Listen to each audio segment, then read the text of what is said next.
സഭയും സംഘപരിവാറും തമ്മിലുള്ള ഈ പ്രത്യേകമായ വേഴ്ചയുടെ രഹസ്യം അറിയാൻ താല്പര്യമുള്ളവർക്ക് സ്വാഗതം, നമസ്കാരം. നമ്മുടെ ഇടയിൽ വേണ്ടതുപോലെ തിരിച്ചറിയാതെ ഇരിക്കുന്നതും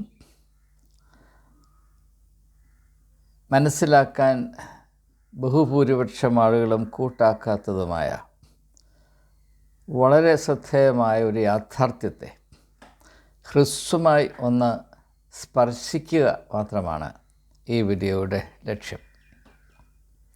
ഈ അടുത്ത കാലത്തായി കേരളത്തിലെ സഭകൾ, പ്രത്യേകിച്ച് സഭാ നേതാക്കന്മാർ, സംഘ് പരിവാറുമായി ഏറ്റവും കൂടുതൽ വൈകാരിക ബന്ധം, അടുപ്പം സ്ഥാപിക്കാനായി പൂർവാധിക ഉണർവോടെ, താല്പര്യത്തോടെ, ദാഹത്തോടെ മുന്നോട്ട് വരുന്നു. അതേ പാതയിൽ സഞ്ചരിക്കാൻ തങ്ങളുടെ അനുയായികളെ പ്രേരിപ്പിക്കുകയും നിർബന്ധിക്കുകയും ചെയ്യുന്നു എന്നത് നമ്മൾ ശ്രദ്ധയിൽപ്പെട്ടിട്ടുള്ളൊരു പ്രതിഭാസമാണ്. അതിൻ്റെ ഒരു ഫലമായിട്ടാണ്, അതിൻ്റെ ആദ്യ കന്നിയായിട്ടാണ്, കന്നി വിളവെടുപ്പായിട്ടാണ് ശ്രീ സുരേഷ് ഗോപിയുടെ തൃശ്ശൂരിൽ നിന്നുള്ള വിജയം എന്നത് തിരിച്ചറിയാൻ കഴിയാത്ത ആരും തൃശ്ശൂരിലുമില്ല, കേരളത്തിലുമില്ല, ഭാരതത്തിലെങ്ങുമില്ല. തൃശ്ശൂരിൽ ശ്രീ സുരേഷ് ഗോപി 78,000 വോട്ടുകളുടെ ഭൂരിപക്ഷത്തിൽ സംഘപരിവാറിനെ തന്നെ ഒരു പക്ഷേ അത്ഭുതപ്പെടുത്തിക്കൊണ്ട് വിജയിക്കുവാൻ കാരണം ആ നിയോജക മണ്ഡലത്തിലുള്ള കത്തോലിക്ക ക്രിസ്ത്യാനികൾ, സീറോ മലബാർ സഭയുടെ അംഗങ്ങൾ കൂട്ടം കൂട്ടമായി അദ്ദേഹത്തിന് വോട്ട് ചെയ്തു എന്നതിൽ യാതൊരു സംശയമില്ല. അദ്ദേഹത്തെ വിജയിപ്പിക്കുന്നതിൽ മുഖ്യ പങ്ക് വഹിച്ചത് സീറോ മലബാർ സഭയാണ്. അതിൻ്റെ പ്രതിഫലം എന്നോണമാണ് ശ്രീ ജോർജ് കുര്യന് ആകസ്മികമായി ഒരു മന്ത്രിസ്ഥാനം, സഹമന്ത്രിയാണ്. സഹമന്ത്രി എന്നുകൊണ്ട് ഡൽഹിയിൽ താമസിച്ച കാര്യങ്ങൾ കുറച്ചൊക്കെ വ്യക്തമായി മനസ്സിലാക്കാൻ ഇടയായ ഒരു വ്യക്തി എന്ന നിലയിൽ ഈ സഹമന്ത്രി എന്നതുകൊണ്ട് ഞാൻ മനസ്സിലാക്കുന്നത് സഹിക്കുന്ന മന്ത്രി എന്നാണ്. കാരണം സ്ഥാനമുണ്ട്, പക്ഷേ ഒന്നും ചെയ്യാൻ കഴിയുകയില്ല. അങ്ങനെ കസേരയിൽ നിന്ന് സഹിച്ച് ഈ സഹമന്ത്രിയുടെ ഊപ്പാട് വരത്തേ ഉള്ളൂ. ഇപ്പോൾ ശ്രീ സുരേഷ് ഗോപി ജയിച്ചപ്പോൾ അദ്ദേഹം വിചാരിച്ചു അദ്ദേഹം ക്യാബിനറ്റ് മന്ത്രിയാകും. അങ്ങനെയാകുമ്പോൾ ഒരു വലിയ സ്വാധീനത്തിൻ്റെ രാഷ്ട്രീയ ചക്രവർത്തിയായി തനിക്ക് കേരളത്തിൽ എല്ലാവരുടെയും ആരാധനാ കേന്ദ്രമായി ശോഭിക്കാൻ കഴിയും. എന്നാൽ അത് യഥാർത്ഥത്തിൽ അങ്ങനെ സംഭവിക്കുമോ ഇല്ലയോ എന്ന ഭീതി കൊണ്ടാണ് അദ്ദേഹം പറഞ്ഞത്, എനിക്ക് ക്യാബിനറ്റ് സ്ഥാനമൊന്നും താല്പര്യമില്ല, ഞാൻ വളരെ തിരക്കേറിയ ഒരു നടനാണ്. അദ്ദേഹം ആ തിരക്കിട്ട ജീവിതം അഭിനയിക്കുകയായിരുന്നു എന്നത് ഡൽഹിയിലുള്ള ഇങ്ങനെയുള്ള കാര്യങ്ങൾ നിശ്ചയിക്കുന്ന അധികാര കേന്ദ്രത്തിലിരിക്കുന്ന ആൾക്ക് മനസ്സിലായില്ല. അവർ സുരേഷ് ഗോപിയുടെ അഭിനയവും സത്യമാണ് എന്ന് വിചാരിച്ച് അതിനനുസരിച്ച് കരുനീക്കം നടക്കിയത് കൊണ്ടാണ് അദ്ദേഹം ഒരു സഹമന്ത്രിയായി ഇപ്പോൾ സഹിക്കുന്നത് എന്ന് മാത്രം ഞാനൊന്ന് സൂചിപ്പിക്കുകയാണ്. ഇപ്പോൾ ശ്രീ ജോർജ് കുര്യനെ സഹമന്ത്രിയാക്കി അദ്ദേഹം ഇനിയും അടുത്ത 5 വർഷം സഹിക്കുക നിവൃത്തിയുള്ളൂ. അല്ലെങ്കിൽ ഈ മന്ത്രിസഭ നിലനിൽക്കുന്നിടത്തോളം കാലം ഒന്നും ചെയ്യാൻ കഴിയുകയില്ല. ഇപ്പോൾ കുവൈറ്റിലെ തീപിടുത്തത്തിൽ മരിച്ചുപോയ നമ്മുടെ സഹോദരങ്ങൾ, അവർക്ക് വേണ്ടി എന്തെങ്കിലും ചെയ്യാൻ കഴിയുമോ? അവരുടെ ശവസംസ്കാരം, ക്രമീകരണങ്ങൾ, പാർത്ഥിവ ശരീരം കേരളത്തിൽ കൊണ്ടുവരുന്ന ഇങ്ങനെയുള്ള കാര്യങ്ങൾ സംബന്ധിച്ചപ്പോൾ കേരളത്തിലെ ഇന്ന് ഏറ്റവും തലയെടുപ്പുള്ള നേതാവായ സുരേഷ് ഗോപിയോട് ചോദിച്ചപ്പോൾ പറഞ്ഞു, എനിക്കതിനകത്തൊന്നും ചെയ്യാൻ കഴിയുകയില്ല. അപ്പോൾ അദ്ദേഹത്തിന് മനസ്സിലായി തുടങ്ങി, ഈ സഹമന്ത്രി എന്ന് പറഞ്ഞാൽ സഹിക്കുന്ന മന്ത്രിയാണ്. യാതൊരു പവറുമില്ലാത്ത ഒരു സ്ഥാപനമാണ്, ഈ ഒരവസ്ഥയാണ് ഈ സഹമന്ത്രി എന്ന് പറയുന്നത്. അത് കേരളത്തിലുള്ള ആൾക്ക് എത്രമാത്രം അറിയാമെന്ന് എനിക്കറിയില്ല. ഇപ്പം വി മുരളീധരൻ ഇവിടെ വന്ന് ചില കോപ്രായങ്ങളൊക്കെ കാണിച്ചു. അതുകൊണ്ട് ആളുടെ വിചാരം സഹമന്ത്രി എന്ന് പറഞ്ഞുകൊണ്ട് വലിയ കൊഴുക്കട്ടയാണെന്നാണ്. ഒന്നുമില്ല, ഒരു കാര്യവും ഇതിനകത്തില്ല, ഒന്നും ചെയ്യാൻ സാധ്യമല്ല. പ്രത്യേകിച്ച് ശ്രീ നരേന്ദ്രമോദിയുടെ ക്യാബിനറ്റിലെ ഒരു സഹമന്ത്രി എന്ന് പറഞ്ഞാൽ അയ്യോ കഷ്ടം. ക്യാബിനറ്റ് മന്ത്രിമാർക്ക് നട്ടെല്ല് നിവർന്ന് നിൽക്കാൻ പറ്റാത്തൊരു സാഹചര്യത്തിലാണ് ഈ വെറും ചുക്ലിയായിട്ടുള്ള ആളുകൾ ഈ സഹമന്ത്രിമാരായി സഹിക്കുന്നത്. ഇത് പോട്ടെ, അതെൻ്റെ വിഷയമല്ല. അപ്പം ഞാൻ പറഞ്ഞു വന്നത്, ഇങ്ങനെ കേരളത്തിലെ തൃശ്ശൂർ നിയോജക മണ്ഡലത്തിലെ സിറോ മലബാർ സഭയിലെ ക്രിസ്ത്യാനികളുടെ വോട്ട് കൂട്ടം കൂട്ടമായി പിടിച്ചു കൊടുത്തത് കൊണ്ടാണ് ആ സഭയിലെ ഒരംഗമായ, ആ സഭയെപ്പറ്റി വളരെ എരിവുള്ള, അല്ലെങ്കിൽ എരിവുണ്ട് എന്ന് നടിക്കുന്ന, അല്ലെങ്കിൽ നടിക്കാൻ നിർബന്ധിതനായിരിക്കുന്ന ജോർജ് കുര്യൻ അവർക്ക് ഇങ്ങനെ ഒരു മന്ത്രിസ്ഥാനം കിട്ടിയത്. അതാരും പ്രതീക്ഷിച്ചതല്ല, അദ്ദേഹം പോലും പ്രതീക്ഷിച്ചതല്ല, എന്നാൽ അത് കിട്ടി. കാരണം BJP നന്ദിയുള്ള പാർട്ടിയാണ്, അവരൊരിക്കലും നന്ദികേട് കാണിക്കത്തില്ല. അതുകൊണ്ട് അത് കിട്ടേണ്ടത് കിട്ടി. എന്നാൽ എനിക്കതല്ല നിങ്ങളുമായിട്ട് പറയാനുള്ളത്, സംസാരിക്കാനുള്ളത്, അല്ലെങ്കിൽ കൂടി ചിന്തിക്കാനുള്ളത്. ഈ അടുപ്പത്തിൻ്റെ രഹസ്യം എന്താണ്? ഇത് നിങ്ങൾ ആലോചിച്ച് കാണുമെന്നാണ് ഞാൻ വിചാരിക്കുന്നത്. അതുകൊണ്ട് മനസ്സിലാക്കാൻ വളരെ എളുപ്പമാണ്. സുഹൃത്തുക്കളെ, നിങ്ങൾ വസ്തുനിഷ്ഠമായി ചിന്തിച്ചാൽ സംഘപരിവാറും കത്തോലിക്ക സഭയും ഏതാണ്ട് സമമാണ്. അതെത്രമാത്രം നിങ്ങൾക്കറിയാമെന്ന് എനിക്കറിയില്ല. കത്തോലിക്ക സഭ മാത്രമല്ല, കേരളത്തിലെ എല്ലാ സഭകളും, വിശ്വാസികളുടെ കാര്യമല്ല ഞാനീ പറയുന്നത്, ക്രിസ്തു വിശ്വാസത്തെ പറ്റിയല്ല, വേദപുസ്തകത്തിലെ ആശയങ്ങളെ പറ്റിയല്ല, നാം വിശ്വസിക്കുന്ന പ്രമാണങ്ങളെ പറ്റിയല്ല. എപ്രകാരമാണ് ഓരോ സഭകളും അവരുടെ കാര്യങ്ങൾ സംഘടിപ്പിച്ചിരിക്കുന്നത്, ഏത് കാഴ്ചപ്പാടുകൂടെയാണ് ഓരോ സഭകളും പ്രവർത്തിക്കുന്നത്, ഈ സഭകളുടെ കാഴ്ചപ്പാട്, അവരിൽ നിന്ന് വ്യത്യസ്തമായവരെ പറ്റിയുള്ള കാഴ്ചപ്പാട് എന്താണ്, കാര്യസാധ്യത്തിന് വേണ്ടി ഏത് തുറ വരെ ഈ സഭകൾ പോകും, ഇങ്ങനെയുള്ള കാര്യങ്ങൾ പരിഗണിക്കുമ്പോൾ സംഘപരിവാറും സഭകളും തമ്മിലുള്ള വ്യത്യാസം വളരെ നേരിയതാണ്. വാസ്തവത്തിൽ അങ്ങനെ വ്യത്യാസമില്ല എന്നൊരു യാഥാർത്ഥ്യം ഇന്ന് നമ്മെ തുറിച്ച് നോക്കുന്നുണ്ട്. നമ്മളിനിയും ചരിത്രപരമായി നോക്കുമ്പോൾ സംഘപരിവാർ RSS രൂപീകരിക്കുന്നതിൽ ഏറ്റവും കൂടുതൽ പ്രചോദനം നൽകിയത് ഹിറ്റ്ലറും മുസോളിനിയുമാണ്. ഇത് 1925 രൂപീകരിച്ചിട്ടുള്ളത്. അതിന് മുൻപുണ്ടായിരുന്ന ഏതാനും വർഷങ്ങളിൽ ഇതിനു വേണ്ടി പ്രവർത്തിച്ചിട്ടുള്ള ആളുകൾ, പ്രത്യേകിച്ച് മൂഞ്ചി എന്ന് പറയുന്ന അതികായനായൊരു ചിന്തകൻ, ഹെഗേബറാണ് ഇതിൻ്റെ സ്ഥാപകനെന്ന് നിങ്ങൾക്കറിയാം. ഇവരൊക്കെയും ഹിറ്റ്ലറുടെ നാസി പാർട്ടിയോടും മുസോളിനിയുടെ ആ നിലപാടുകളോടും വളരെ ആത്മബന്ധം പാലിച്ചവരാണ്. അപ്പോൾ കൾച്ചറൽ നാഷണലിസം എന്നുള്ളത്, നാഷണലിസം എന്ന ആശയം ഭാരതീയമല്ല, അത് ഹിന്ദു മതത്തിൽ നിന്നോ സംസ്കാരത്തിൽ നിന്നോ ഉടലെടുത്ത ഒരു ആശയമോ പ്രതിഭാസമോ അല്ല. അത് ക്രിസ്തീയ സംസ്കാരം അടക്കി വാണ കാലത്ത് യൂറോപ്പിൽ ഉടലെടുത്ത ഒരാശയമാണ്. അതിനകത്ത് റിലീജിയസ് നാഷണലിസമാണ്. എന്നാൽ റിലിജ്യൻ ഒരു കൾച്ചറാണ്, ഒരു സംസ്കാരത്തിൻ്റെ ഒരു ചെറിയ ഭാഗമാണ് മതം. Religion is a small aspect of culture which embraces every aspect of human life. അപ്പോൾ അങ്ങനെ ക്രിസ്തീയ വിശ്വാസത്തിൽ നിന്ന് ഉടലെടുത്ത യൂറോപ്പിലെ ഈ ദേശരാഷ്ട്ര സങ്കല്പം, നാഷണലിസം, ദേശീയവാദം, അത് കണ്ട് പ്രചോദനം ആർജിച്ചുകൊണ്ടാണ് ഭാരതത്തിൽ ഇതേ പ്രസ്ഥാനം തുടങ്ങണം. അങ്ങനെ നമുക്ക് ഇവിടെ യൂറോപ്പിൽ എപ്രകാരം സഭയ്ക്ക്, മതത്തിനല്ല ചർച്ചിന്, സഭയ്ക്ക്, കത്തോലിക്ക സഭയ്ക്ക്, പിന്നെ പ്രൊട്ടസ്റ്റൻ്റ് സഭകൾക്ക് എത്രമാത്രം രാഷ്ട്രീയമായ പ്രാബല്യവും അധികാരവും ജീവിത രീതിയിന്മേലുള്ള നിയന്ത്രണവുമുണ്ടോ അത് മുഴുവനും സ്ഥാപിച്ചെടുക്കുവാൻ ഹിന്ദു മതത്തിലുള്ളവർക്കും സംസ്കാരത്തിൽ വിശ്വസിക്കുന്നവർക്കും ലോകദർശനമുള്ളവർക്കും സാധിക്കണമെങ്കിൽ യൂറോപ്പിൽ ക്രിസ്തീയ സംസ്കാരത്തിൽ നിന്ന് ഉടലെടുത്ത ഈ ഒരു രീതി അതുപോലെ ഒപ്പിയെടുത്ത് അതിന് ഭാരതത്തിൻ്റെ നിറവും മണവും മാത്രം കൊടുത്ത്, എന്നാൽ അതിൻ്റെ ഉള്ളിലുള്ള ആശയങ്ങളും ദർശനങ്ങളും കാഴ്ചപ്പാടുകളും ലക്ഷ്യങ്ങളും 100% വൈദേശികമാണ്. അത് ഹിറ്റ്ലറുടെയും മുസോളിനിയുടെയും കാഴ്ചപ്പാടാണ്. എത്രയോ നാളുകളായി 1925 RSS ഒക്കെ രൂപീകരിച്ച ശേഷം RSSൻ്റെ പ്രധാനപ്പെട്ട ഓഫീസുകളിലെല്ലാം തൂക്കിയിട്ടിരുന്നത് ഹിറ്റ്ലറുടെ ഫോട്ടോഗ്രാഫാണെന്ന് നിങ്ങൾക്ക് ഭൂരിപക്ഷം ആളുകൾക്കും അറിയാമെന്നാണ് ഞാൻ കരുതുന്നത്. അപ്പോൾ ഇതിനകത്ത് മാത്രവുമല്ല നാം പരിഗണിക്കേണ്ട മറ്റൊരു കാര്യം, നിങ്ങൾ വീർ സവാർക്കർ, അതായത് ഹിന്ദുത്വയുടെ പിതാവായ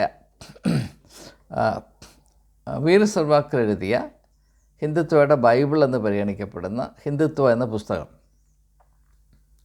അതിൽ അദ്ദേഹം വളരെ വിശദീകരിച്ച് പറയുന്നത്, ഭാരതത്തിൽ വിശാല ഹിന്ദു ഐക്യമുണ്ടാകണമെങ്കിൽ മതത്തെ മാറ്റി നിർത്തി സംസ്കാരത്തെ സ്ഥാപിക്കണം. കാരണം ഹിന്ദുമതം വൈവിധ്യമാർന്നൊരു മതമാണ്. ഇതിനകത്ത് അനേക കൂട്ടങ്ങളുണ്ട്, ശകലങ്ങളുണ്ട്, പരസ്പര പൊരുത്തമില്ലാത്ത ഘടകങ്ങളാണ്. അതുകൊണ്ട് മതത്തെ ആസ്പദമാക്കി ഭാരതത്തിലൊരു വിശാല ഹിന്ദു ഐക്യം സ്ഥാപിച്ചെടുക്കുക അസാധ്യമാണ്. അതുകൊണ്ട് മതത്തെ ഒന്ന് മാറ്റി നിർത്തി സംസ്കാരത്തിലേക്ക് നമ്മുടെ ശ്രദ്ധ ചെലുത്തണം. അപ്പോൾ അങ്ങനെ നോക്കുമ്പോൾ സാംസ്കാരികമായി മുസ്ലിങ്ങളും ക്രിസ്ത്യാനികളെയും മാറ്റി നിർത്തിയാൽ ബാക്കി എല്ലാവരും ഹിന്ദുക്കളാണ്.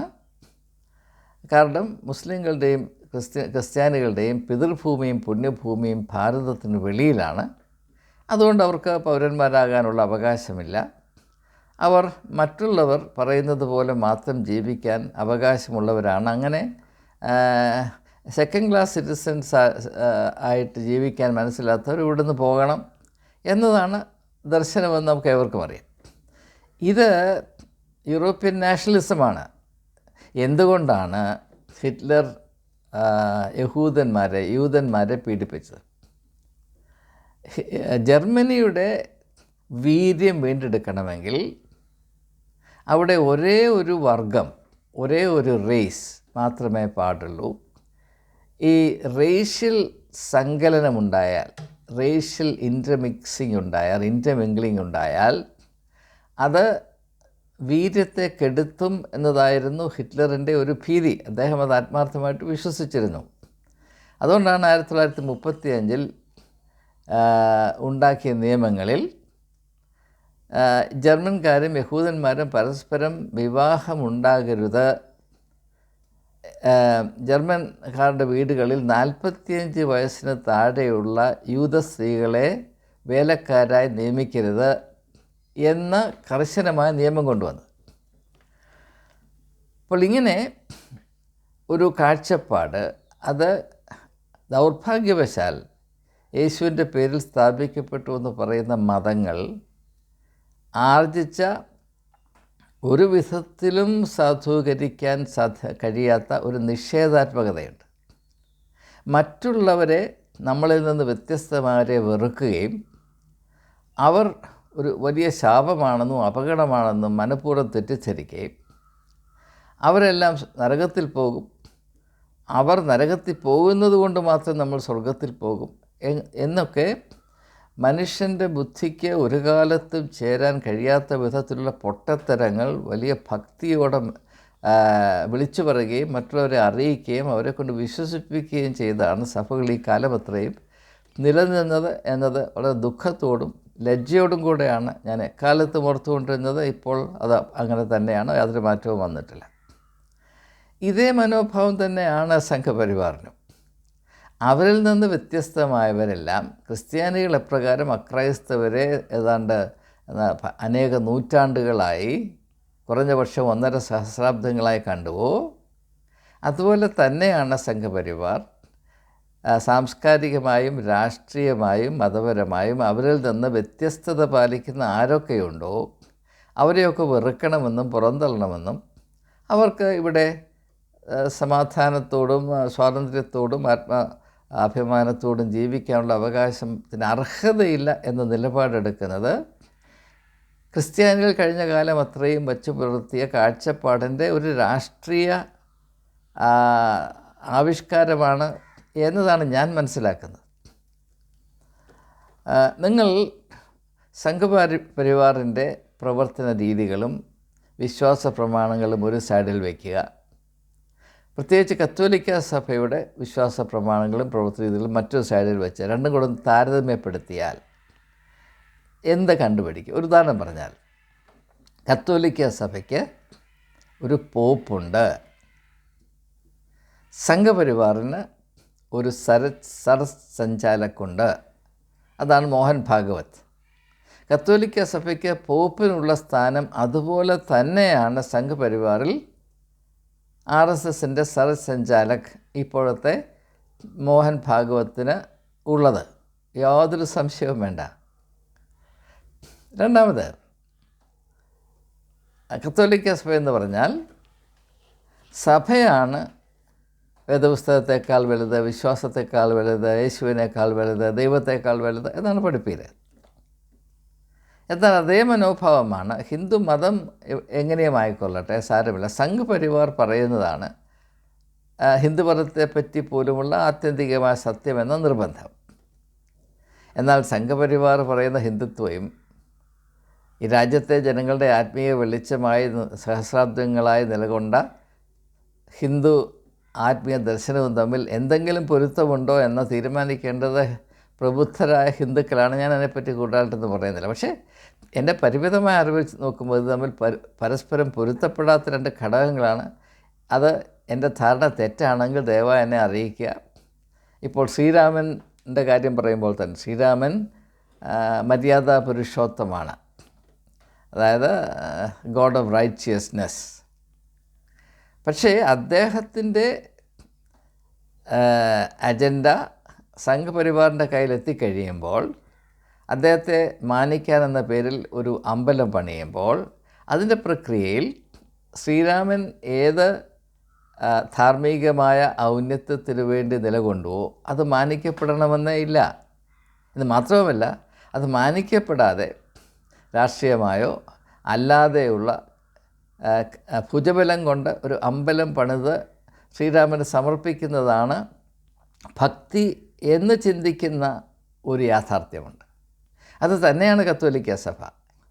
ഇപ്പോൾ കത്തോലിക്ക സഭയുടെ ചരിത്രത്തിൽ ഇൻക്വിസിഷൻ ഉണ്ടായി, പോപ്പിൻ്റെ നിർബന്ധം കൊണ്ട് ക്രൂസൈഡ്സ് ഉണ്ടായി, കുരിശുയുദ്ധങ്ങളുണ്ടായി. കത്തോലിക്കരും കത്തോലിക്കരല്ലാത്ത ക്രിസ്ത്യാനികളും പ്രൊട്ടസ്റ്റൻസുമായിട്ട് നൂറ്റാണ്ടുകളായി യുദ്ധമുണ്ടായി, കോടിക്കണക്കിന് ആളുകൾ ചത്ത് വീണു. ഇതൊക്കെയും ക്രിസ്തു മതവുമായി, ക്രിസ്തുവിൻ്റെ മാർഗവുമായി യാതൊരു ബന്ധവുമില്ല. ക്രിസ്തുവിൻ്റെ മാർഗം സഭയെടുത്ത് വികൃതമാക്കിയിട്ട് ക്രിസ്തു മതമായി അവതരിപ്പിച്ച് കഴിഞ്ഞപ്പോൾ ക്രിസ്തുവിന് ക്രിസ്തു മതത്തിൽ സ്ഥാനമില്ലാതെയായി. ക്രിസ്തുവിൻ്റെ മാർഗവും ക്രിസ്തുവിൻ്റെ മതവും തമ്മിൽ രണ്ട് വഴിക്ക് യാത്രയായി. അത് തന്നെ ഹിന്ദുമതത്തിലും സംഭവിച്ചു. ഹിന്ദുമതവും ഹിന്ദുത്വവും തമ്മിലുള്ള ബന്ധം അറിയണമെങ്കിൽ ക്രിസ്തുവിൻ്റെ മാർഗവും ക്രിസ്തു മതവും തമ്മിലുള്ള വ്യത്യാസം നോക്കിയാൽ മതി.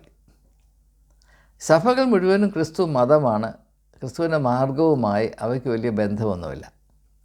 ഇത് തിരിച്ചറിയാൻ കഴിയാത്ത വിശ്വാസികൾ യേശുവിനെ ഉപേക്ഷിച്ച് സഭയുടെ മതം, സഭ ഓതുന്ന മതത്തിൽ വിശ്വസിച്ച് കണ്ണുപൊട്ടന്മാരായി കഴിയുന്ന ഒരു മർമ്മഭേദകമായ അവസ്ഥയാണ് ഇപ്പോഴുള്ളത്. അപ്പോൾ അതുകൊണ്ട് മറ്റൊരു സാമ്യം കൂടെ പറഞ്ഞ്, സിമിലാരിറ്റി കൂടെ പറഞ്ഞിട്ട് ഞാൻ എൻ്റെ ചിന്തകൾ അവസാനിപ്പിക്കും. യേശുവിനെ സംബന്ധിച്ചിടത്തോളം ലോകത്തിലെ ഏറ്റവും വലിയ നേട്ടം, ഏറ്റവും വലിയ ആദർശം, ഏറ്റവും വലിയ മേന്മ എന്താണ്? സ്നേഹം. നിങ്ങൾ പരസ്പരം സ്നേഹിപ്പീൻ എന്ന് യേശു പഠിപ്പിച്ചു. എന്നാൽ അതേ യേശുവിൻ്റെ പേരിൽ സഭ രൂപീകരിക്കപ്പെട്ട് പ്രത്യേകിച്ച് തന്നെ രാഷ്ട്രീയമായ ഭുജബലം കൂടെ കയ്യൂക്കൂടെ കിട്ടിയ ശേഷം ഈ സ്നേഹത്തെ 100% ഉപേക്ഷിച്ച് വെറുപ്പിനെയും ക്രൂരതയെയും അവലംബിച്ച് സഭയെ ഒരു സാമ്രാജ്യമാക്കി അധപ്പതിപ്പിക്കാൻ പ്രത്യേകിച്ച് കത്തോലിക്ക പോപ്പുമാർ കഴിഞ്ഞ കാലങ്ങളിൽ നൂറ്റാണ്ടുകളായി പ്രവർത്തിച്ചു കൊണ്ടിരുന്നു എന്നത് യൂറോപ്യൻ ചരിത്രത്തെപ്പറ്റി വിദൂരബോധമുള്ള ആളുകൾ പെട്ടെന്ന് തിരിച്ചറിയുന്നതാണ്. അതുതന്നെ ഭാരതത്തിൽ ആവർത്തിക്കപ്പെടുകയാണ്. കഴിഞ്ഞ കാലങ്ങളിലെ കത്തോലിക്ക സഭയാണ് ഈ കാലത്തെ സംഘപരിവാർ. അതുകൊണ്ട് തന്നെ ഇവർ തമ്മിൽ വലിയ ഒരു വൈകാരികമായ അടുപ്പമുണ്ടാകുക സ്വാഭാവികമാണ്. ഇന്ന് വാസ്തവത്തിൽ കത്തോലിക്കരായ ആളുകൾ, പ്രത്യേകിച്ച് മെത്രാന്മാരും അവരുടെ ചുറ്റും പറ്റി നിൽക്കുന്ന പുരോഹിത ഇത്തിളുകളും സംഘപരിവാറിനെ നോക്കുമ്പോൾ ഇവരാണല്ലോ നമ്മുടെ യഥാർത്ഥത്തിലുള്ള അപ്പന്മാർ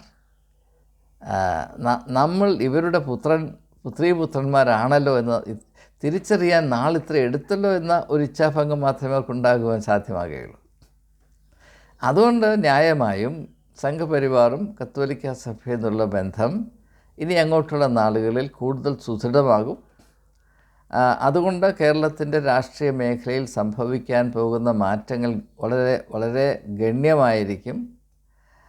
ഇങ്ങനെയുള്ള കാര്യങ്ങൾ മുന്നമേ തിരിച്ചറിഞ്ഞ് അവയെ എപ്രകാരം മനസ്സിലാക്കണമെന്നും കൈകാര്യം ചെയ്യണമെന്നും വസ്തുനിഷ്ഠമായി ചിന്തിക്കുന്നത് ഗുണം ചെയ്യും എന്നതുകൊണ്ടാണ് ഈ സാധ്യതയെ ഒന്ന് പ്രാഥമികമായി മാത്രം അടയാളപ്പെടുത്തുക ഈ തരുണത്തിൽ അനിവാര്യമാണ്, അങ്ങനെ ചെയ്യേണ്ടതാണ് എന്ന് എനിക്ക് തോന്നുവാൻ ഇടയായത്.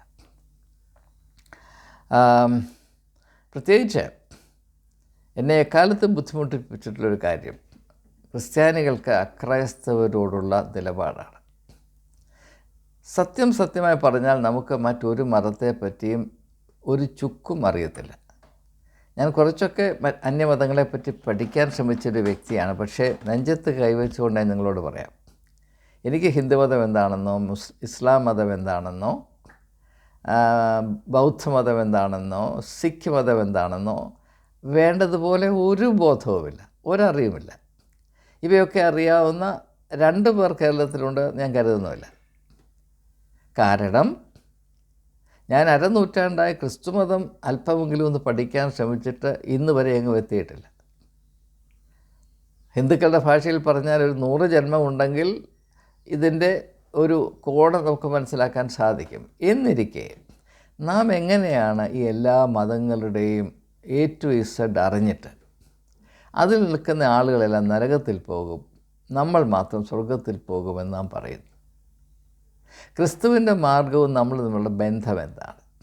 സഭകളുടെ അരമക്കുഞ്ഞുങ്ങളായി വളർത്തപ്പെട്ട് അതിൻ്റെ ആശയങ്ങൾ മാത്രം ഉൾക്കൊണ്ട് അതും യേശുവിൻ്റെ മാർഗവുമായിട്ട് എന്തെങ്കിലും ബന്ധമുണ്ടെന്ന് ഒരു കാലത്ത് പോലും അന്വേഷിക്കാതെ ഇങ്ങനെ കിടന്നു പോകുന്ന നമുക്ക് സ്വർഗം അവകാശമാണെന്ന് പറയണമെങ്കിൽ കാര്യമായ പിരിലൂസ് എവിടെയോ ഉണ്ടാകണം.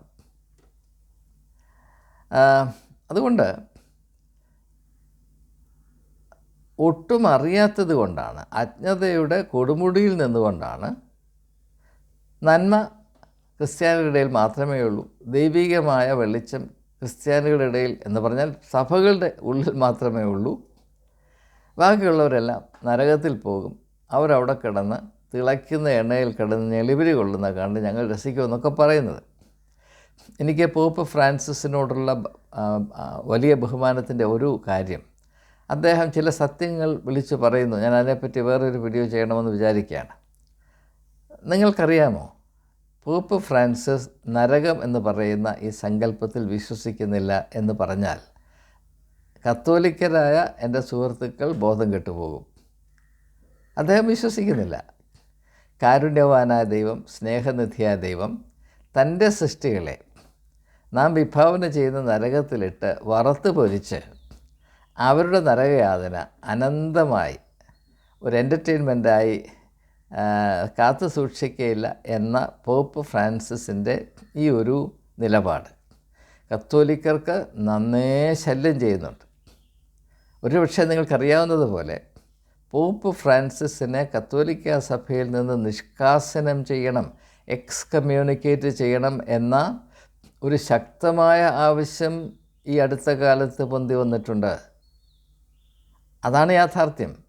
പക്ഷേ ബഹുഭൂരിപക്ഷം ആളുകൾക്കും ഇങ്ങനത്തെ കാര്യങ്ങളെപ്പറ്റി വസ്തുനിഷ്ഠമായ ബോധ്യമില്ലാത്തത് കൊണ്ട് നാം ഇങ്ങനത്തെ കാര്യങ്ങളെപ്പറ്റി ചിന്തിക്കാറില്ല. ഞാൻ പറഞ്ഞു വന്നത്, നാം നാളിതുവരെയും യാതൊരു അടിസ്ഥാനവുമില്ലാതെ നമ്മുടെ അജ്ഞതയുടെ ബാഹുല്യം കൊണ്ട് മറ്റുള്ളവരെ മോശക്കാരാക്കുകയും അവരൊരു നന്മയുമില്ല എന്ന് വിചാരിച്ച് സന്തോഷിക്കുകയൊക്കെ ചെയ്തു. പക്ഷേ അതുകൊണ്ട് എന്ത് പറ്റിയെന്ന് ചോദിച്ചാൽ നമ്മൾ അധപ്പതിച്ചു പോയി, നമ്മൾ പട്ടുപോയി. ഇന്ന് കേരളത്തിലെ ക്രിസ്ത്യാനിയുടെ അവസ്ഥ മർമ്മഭേദകമാണ്. ഇത് എന്തുകൊണ്ടാണ് എന്ന് ഒന്ന് സൂചിപ്പിച്ചിട്ട് ഞാൻ ഈ ചിന്ത അവസാനിപ്പിക്കാൻ പോവുകയാണ്. കേരളത്തിലെ ക്രിസ്ത്യാനികൾ ഇത്രമാത്രം തറ പാർട്ടികളായത് എന്തുകൊണ്ടാണെന്ന് അറിയണമെങ്കിൽ BJPയുടെ ഇപ്പോഴത്തെ അവസ്ഥ നോക്കിയാൽ മതി. ശ്രീ നരേന്ദ്രമോദിയുടെ അതിസാമർഥ്യത്തിൻ്റെ നേതൃത്വത്തിൽ കൂടെ സംഘപരിവാറിന് അതിൻ്റെ രാഷ്ട്രീയ ഘടകമായ BJPക്ക് പറ്റിയ അപകടം, നഷ്ടം, ആന്തരികമായ വൈകല്യം എത്ര വലുതാണ് എന്ന് ഇപ്പോൾ സൂചനകൾ വെളിയിൽ വന്നു തുടങ്ങി. ഇനി അങ്ങോട്ട് അതിൻ്റെ മൂർച്ച കൂടുതൽ പ്രകടമാകും എന്നാണ് ഞാൻ മനസ്സിലാക്കുന്നത്. ശ്രീ നരേന്ദ്രമോദിയിൽ ഉണ്ടായിരുന്ന ആ വലിയ ഊർജം, അത് അത്രയും ഊർജ്ജമുള്ള മറ്റൊരു വ്യക്തി ഭാരതത്തിലില്ല എന്നാണ് ഞാൻ വിശ്വസിക്കുന്നത്. അത്ഭുതകരമാണ്. പക്ഷേ അത് നിഷേധാത്മകതയുടെ ഊർജ്ജമായിരുന്നു. അതേ നിഷേധാത്മകതയാണ് ക്രിസ്ത്യാനികൾ അവരുടെ കാഴ്ചപ്പാടിൽ അവരിൽ നിന്ന് വ്യത്യസ്തമാണ് എന്ന് കരുതിയവരോട് കഴിഞ്ഞ കാലങ്ങളിൽ ഇത്രമാത്രം പ്രകടമല്ല, ഇത്രമാത്രം ശക്തമല്ല എങ്കിലും ഉള്ളിലതാണ് കാത്തു സൂക്ഷിച്ചത് എന്ന് നമ്മളിൽ അല്പമെങ്കിലും സത്യം അവശേഷിക്കുന്നുണ്ടെങ്കിൽ നാം സമ്മതിക്കേണ്ടത് തന്നെയാണ്. മറ്റുള്ളവരോട് നിഷേധാത്മകത പാലിക്കുന്നത് നമ്മുടെ ദൈവത്തോട് കാണിക്കുന്ന കൂറാണ് എന്ന ഭീകരമായ പൊട്ടത്തരമാണ് നാം ഈ കാലമത്രയും താലോലിച്ച് കൊണ്ട് നടന്നത്. ഇത് വലിയ അപകടമാണ്. അങ്ങനെ മറ്റുള്ളവരെ വെറുക്കുന്നതിൽ കൂടെ മാത്രം നമ്മുടെ മേന്മ കണ്ടെത്താൻ ശ്രമിക്കുന്ന ഈ ക്രിസ്തീയ പൊട്ടത്തരം, അതിൻ്റെ അടിമകളാണ് നാം. അതിൻ്റെ ഫലമായി എന്ത് സംഭവിച്ചു? ക്രിസ്ത്യാനികൾ ആകമാനം ഇതാ തരം താണുപോയി. നമ്മുടെ ഇടയിൽ യഥാർത്ഥത്തിൽ വ്യക്തിത്വത്തിൻ്റെ ഗാംഭീര്യമുള്ള, മറ്റുള്ളവരുടെ കാഴ്ചപ്പാടിൽ വിശ്വാസമോ ബഹുമാനമോ പിടിച്ചു പറ്റാൻ കെൽപ്പുള്ള എത്ര പേർ നമ്മുടെ ഇടയിലുണ്ട്. നമ്മുടെ ഏറ്റവും ആരാധ്യരായ പുരോഹിതന്മാരെ 100 പേരെ ഒന്ന് നിരത്തി നിർത്തിയിട്ട് അവരിൽ ആർക്കെങ്കിലും പൊതുരംഗത്ത് അവരുടെ തുണിത്തരത്തിൻ്റെ മേന്മയും കാറിൻ്റെ വലിപ്പവും താമസിക്കുന്ന വീടിൻ്റെ വിസ്താരവും മാറ്റി നിർത്തിയിട്ട് വ്യക്തിപരമായ ഗുണം കൊണ്ടും പേഴ്സണൽ സ്റ്റാച്ചർ എന്ന് പറയും, വ്യക്തിത്വത്തിൻ്റെ മാഹാത്മ്യം കൊണ്ടും തങ്ങളുടെ അടിമകളായ അനുയായികളിൽ നിന്ന് അല്ലാത്തവരായ ആളുകൾ സാമാന്യ ജനത്തിൻ്റെ ഇടയിൽ എന്തെങ്കിലും ഒരു ബഹുമാനമോ സ്വീകാര്യതയോ ആർജിപ്പാൻ കഴിവുള്ള എത്ര പേർ ഉണ്ട് എന്ന് നിങ്ങൾ അന്വേഷിക്കണം. വേണ്ട, വിശ്വാസികളുടെ ഇടയിൽ, നമ്മുടെ ഇടയിൽ സ്ഥിതി ചെയ്യുന്ന അവസ്ഥകൾ പീറത്തരത്തിൻ്റെ കൊടുമുടികളാണ്. ഇത് വസ്തുനിഷ്ഠമായി പരിഗണിച്ചാൽ നമ്മുടെ തൊലി ഉരിഞ്ഞു പോകും. ഇപ്പോൾ തന്നെ സീറോ മലബാർ സഭയിൽ സ്ഥിതി ചെയ്യുന്ന അവസ്ഥ, കുർബാനയെ പറ്റിയുള്ള ഈ തർക്കം, അതുപോലെ ഓർത്തഡോക്സ് യാക്കോബ പ്രശ്നങ്ങൾ, മറ്റോരോ സഭയിലും സ്ഥിതി ചെയ്യുന്ന ധാർമ്മികമായ അധഃപതനം, തകർച്ച, സാംസ്കാരികമായ ശൂന്യത, കാരമില്ലാത്ത പോയ ഉപ്പ് പോലെ സ്ഥിതി ചെയ്യുന്ന ഈ ഒരവസ്ഥ, ഇതെങ്ങനെ ഉണ്ടായി എന്ന് മനസ്സിലാക്കണം. ചരിത്രം നമ്മെ അറിയിക്കുന്നൊരു യാഥാർത്ഥ്യമുണ്ട്. നിഷേധാത്മകതയിൽ കൂടെ നമുക്ക് ആകെപ്പാടെ പ്രാപിക്കാവുന്നത് പീറത്തരം മാത്രമാണ്. ദൈവം സൃഷ്ടിച്ച എല്ലാറ്റിലും നന്മയുടെ കണികയുണ്ട് എന്നും എവിടെയൊക്കെ നന്മയുടെ ഒരു കിരണമുണ്ടെങ്കിൽ അതൊക്കെയും നാം ബഹുമാനിക്കുകയും അതിൻ്റെ ഭംഗിയും നന്മയും സ്വീകരിക്കുകയും ആദരിക്കുകയും ചെയ്യുകയും അത് നമ്മുടെ ജീവിതത്തിൽ എപ്രകാരം ഗുണം ചെയ്യാം എന്ന് അന്വേഷിക്കുകയും തുറന്ന മനസ്സോടെ അന്വേഷിക്കുകയും അത് പ്രയോജനപ്പെടുത്തുകയുമാണ് ചെയ്യേണ്ടത്. ലോകത്തിൻ്റെ നന്മയുടെ സാധ്യതകളുടെ എതിരെ മുഖം തിരിച്ച് അതിനെതിരെ വാതിലടച്ച് ഉള്ളിൽ ഒരു കാരാഗ്രഹം പോലെ ഇരുന്ന് പട്ടുപോകുന്ന ആളുകൾക്ക് എന്ത് മേന്മ ഉണ്ടാകുമെന്നാണ് നിങ്ങൾ വിചാരിക്കുന്നത്? അതുകൊണ്ട് ദയവായി മനസ്സിലാക്കുക, BJPക്ക് ഇപ്പോൾ സംഭവിച്ചുകൊണ്ടിരിക്കുന്ന ഈ ഒരു അങ്കലാപ്പ്, ഈ ഒരു അടിപതറുന്ന അനുഭവം, അത് തന്നെയാണ് ഭാരതത്തിലെ, പ്രത്യേകിച്ച് കേരളത്തിലെ ക്രിസ്തീയ സഭകൾക്ക് സംഭവിച്ചുകൊണ്ടിരിക്കുന്നത്. അതുകൊണ്ട് ഇത് രണ്ടും ഒരേ വണ്ടിക്ക് കെട്ടാവുന്ന 2 കാളകളാണ്. ഇത് നാം തിരിച്ചറിയേണ്ടത്, നാം ഏതെല്ലാം വിധത്തിൽ, ഏതെല്ലാം കാര്യത്തിൽ തിരുത്തൽ പ്രാപിപ്പാൻ കൂട്ടാക്കണം, നമ്മുടെ വഴികൾ പുനഃപരിശോധിക്കുകയും ഈ വഴിയാണോ നാം സഞ്ചരിക്കേണ്ടത് എന്ന ഉത്തരവാദിത്വ ബോധത്തോടെ തീരുമാനമെടുക്കേണ്ട കാലം വൈകിയിരിക്കുന്നു എന്ന് ഏവരെയും ഒന്ന് ഓർമ്മിപ്പിക്കാൻ വേണ്ടി മാത്രമാണ്. നമ്മുടെ അനന്തമായ സാധ്യതകൾ, അത്ഭുതം ജനിപ്പിക്കുന്ന സാധ്യതകൾ, ഈ ലോകത്തിന് ക്രിസ്തീയ സഭകളെ കൊണ്ട് വലിയ അനുഗ്രഹം വരാമാകുന്ന എല്ലാ സാധ്യതകളും ഉപേക്ഷിച്ചിട്ട് വെറും പീറത്തരം കിരീടമായി കൊണ്ട് നടക്കുന്ന ഈ ഒരവസ്ഥ, അതിൻ്റെ വിശദാംശങ്ങളിലേക്ക് പോയാൽ ഞാനും ബോധം കെട്ടുപോകും. അതുകൊണ്ടാണ് അങ്ങനെയുള്ള കാര്യങ്ങൾ പരിഗണിക്കാതിരിക്കുന്നത്. ഇപ്പോൾ ഇന്ന് തന്നെ ഞാൻ BBC ന്യൂസ് അല്പം ഒന്ന് ശ്രദ്ധിച്ചപ്പോൾ അമേരിക്കയിലെ കത്തോലിക്ക സഭ മാപ്പ് അപേക്ഷിക്കുകയാണ്. ആരോടാണ് മാപ്പ് അപേക്ഷിക്കുന്നത്? അവിടെ ഉണ്ടായിരുന്ന നേറ്റീവ് ഇന്ത്യൻസ്, അതായത് യൂറോപ്പിൽ നിന്ന് അങ്ങോട്ട് കുടികയറി അവിടുത്തെ ആദിവാസികളായിരുന്ന ആളുകളെ ഉന്മൂലനാശം ചെയ്തു. എത്രയോ പേരെ കൊന്നൊടുക്കി. അതെല്ലാം ദൈവത്തിന് ഏതാണ്ട് ഔദാര്യം ചെയ്യുന്നത് പോലെയാണ് ചെയ്തത്. മനസ്സിലാക്കണം.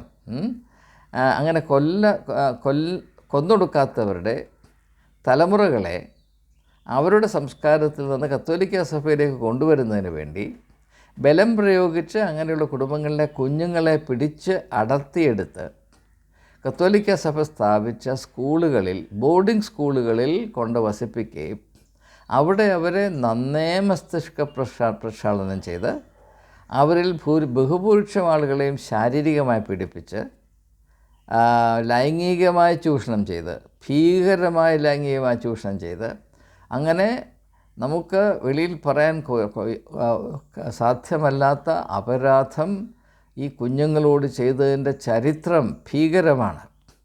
അതിപ്പോൾ മെല്ലെ ഒന്ന് മനസ്സിലാക്കിയിട്ട് ഞങ്ങൾക്ക് തെറ്റുപറ്റിപ്പോയി, ക്ഷമിക്കണമേ എന്ന് പറയുകയാണ്. പറഞ്ഞിട്ട് എന്താണ് കാര്യം? ഇത് നടന്നുകൊണ്ടിരുന്നപ്പോൾ ഇത് ചെയ്യുന്നത് അനീതിയാണ്, ഇത് ദൈവത്തോടും മനുഷ്യരോടും ചെയ്യുന്ന അപരാധമാണെന്ന് തിരിച്ചറിയുവാൻ കത്തോലിക്ക സഭയിലെ വിശ്വാസികൾക്ക് കഴിയാതെ പോയത് എന്തുകൊണ്ടാണ്?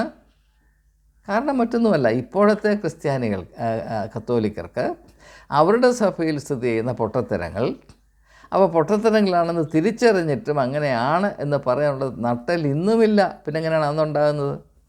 അപ്പോൾ ഈ അടിമത്വമാണ് ക്രിസ്തീയ മതത്തിൻ്റെ പ്രവർത്തന സ്വഭാവം എന്നുള്ള ഈ ഒരു അവസ്ഥയ്ക്ക് മാറ്റം വരാതെ യാതൊരു പ്രത്യാശയ്ക്കും വഴിയില്ല. നമ്മുടെ ഭാവി അപകടത്തിലാണ്.